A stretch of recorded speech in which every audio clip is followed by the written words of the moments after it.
우리 구제하면 현재 교회나 또 크리스찬들이 많이 하는 구제는 가난한 사람을 돕고 사회적인 어떠한 헌신, 또 사회적인 봉사, 또 교회 밖의 어떠한 일들, 가난한 사람을 돌아보면서 이렇게 어려운 사람을 돕고 하는 봉사하는, 또 시골 선교하고 아동원 가고, 아무튼 이런 어려운 사람들을 돕는 그러한 일들을 구제라고 이렇게 말하면서 혹시 하고 있지 않나요? 근데 사실 이게 성경적인 바른 구제의 의미가 아닙니다. 성경이 말하고 있는 구제는 어떤 걸까요? 어떠한 사회적인 봉사나 어떠한 사회적인 그러한 헌신이나 그러한 일들을 구제라고 얘기하고 있지 않습니다. 따라서 지금 많은 교회에서 또 많은 크리스찬들이 구제라고 하는 이 큰 타이틀 아래 우리가 하는 모든 사회적인 어떤 봉사나 일들, 가난한 사람을 돕고 하는 그런 일들은 사실적으로 성경이 말하는 구제가 아니다라고 하는 거예요. 자, 그래서 오늘 성경이 말하는 구제가 무엇인지를 한번 들어가 보려고 합니다. 자, 구제는 정말 좋은 거예요. 그렇죠? 하나님의 명령입니다. 반드시 해야 됩니다. 그래서 우리가 구제를 기뻐함으로 당연히 마땅히 해야 될 일인데, 근데 중요한 건 이거죠. 그럼 구제가, 성경이 말하는 구제가 무엇일까요? 오늘 우리가 사도행전 2장의 말씀, 4장의 말씀, 갈라디아서 2장의 말씀을 좀 보면서 구제란 이런 것이구나 라고 조금 바로 재정립을 하고 우리가 그렇게 좀 실천하길 원합니다.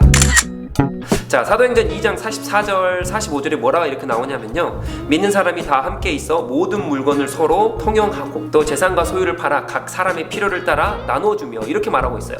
그리고 4장을 한번 더 볼게요. 믿는 무리가 한 마음과 한 뜻이 되어 모든 물건을 서로 통용하고 자기 재물을 조금이라도 자기 것이라고 하는 이가 하나도 없더라, 이렇게 말합니다. 자, 2장과 4장의 말씀은 거의 일맥상통합니다. 거의 비슷한 말이에요. 한마디로 성령 충만을 받습니다. 사도행전에 넘어와서 많은 사도들을 통해서, 또한 예수 그리스도가 재림 이후에 성령을 부어주심으로 인해서 많은 크리스찬들이 막 성령 충만함을 받아요. 그래서 막 기적도 일어나고요, 막 기도, 말씀, 막 이렇게 서로 막 떡을 떼고 교제하고 막 하는 이런 교회의 본질적인 일들이 막 일어나요. 근데 그 중에 또 하나가 무엇입니까? 서로 통용하고, 모든 물건을 서로 통용하고 자기 재물을 조금이라도 자기 것이라 하는 이가 없더라. 또 재산과 소유를 팔아 각 사람의 필요를 따라 나눠주며. 이게 뭐예요? 이게 구제인 거예요. 그러니까 막 기도하고요, 말씀 보고요, 막 성령 충만하고요, 막 교제하고요, 떡을 떼고요, 이런 성령 충만한 일들이 막 일어나면서 동시에 뭐가 일어나냐? 구제가 같이 일어납니다. 그러니까 그 구제는 무엇입니까? 교회의 본질 중 하나예요. 교회 안의 본질 중 하나라고요. 교회 밖의 본질 중에 하나가 아니라, 어떠한 사회적 참여나 사회적인 어떠한 일을 하는 그런 게 구제가 아니라, 그런 게 교회의 본질이 아니라 교회의 본질 중, 교회 안의 본질 중에 하나의 사건으로 일어나는데 그게 뭐다? 구제라고 하는 거예요. 교회 안의 일입니다.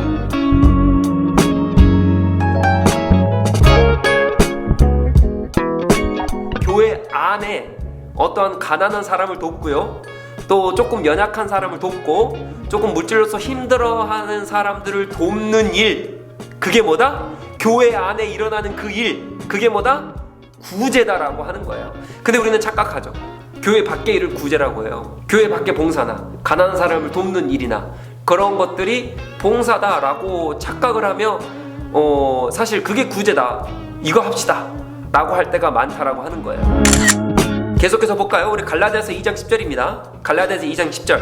다만 우리에게 가난한 자들을 기억하도록 부탁하였으니 이것은 나도 본래부터 힘써 행하여 왔노라. 아멘. 지금 사도 바울이 얘기하는 거예요. 사도들이 이렇게 막 복음의 확산을 위해서 사도 바울이 막 교회를 세우고 막 복음도 전하고 막 그러잖아요.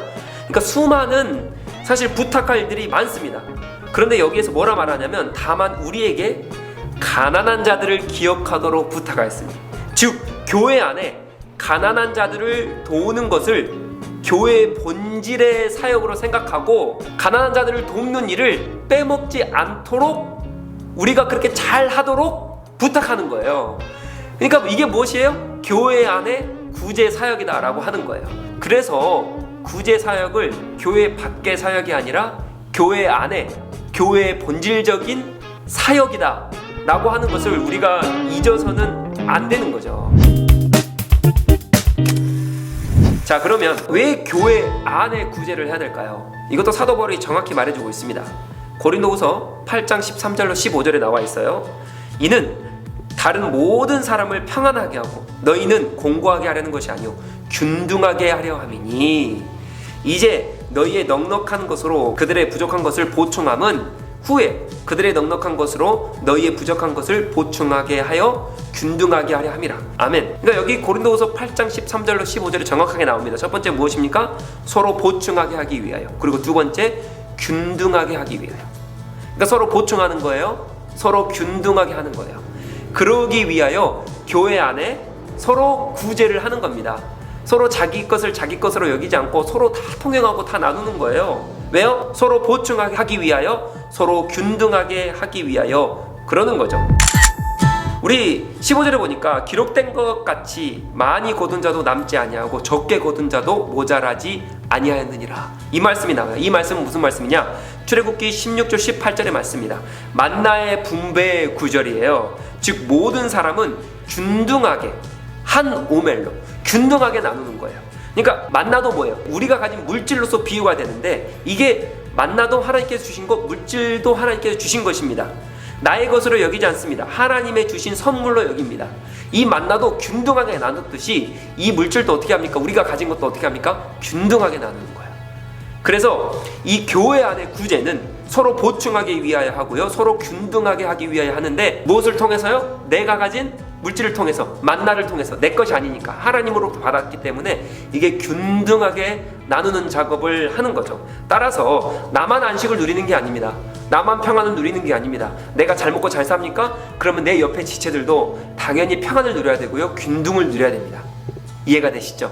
그렇기 때문에 구제란 당연히 반드시 우리 교인으로서, 교회로서, 크리스천으로서 당연히 해야 될 일입니다. 그러나 이게 사회적인 어떠한 것이 아니에요. 사회적인 헌신이나 사회적인 봉사가 아니라 교회 안에 보충하고 또 서로가 모두가 균등한 그러한 생활을 하기 위해서 우리가 교회 안에 이 구제를 해야 된다라고 하는 거죠.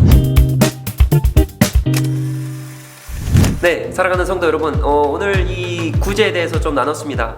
어떠셨습니까? 우리가 구제를 잘못하고 있다라고 한다면 구제를 바르게 다시 하는 그런 우리가 되길 주 예수 그리스도 이름으로 축복합니다. 교회 밖의 사역 너무 귀합니다. 그러나 이 구제란, 원래 성경적인 구제란 교회 안의 사역을 얘기한다라는 것을 반드시 기억하시고 그렇게 행하시는 우리 모든 성도님들 되시길 주 예수 그리스도 이름으로 축복합니다. 우리 다음 시간에 또 뵙도록 하겠습니다.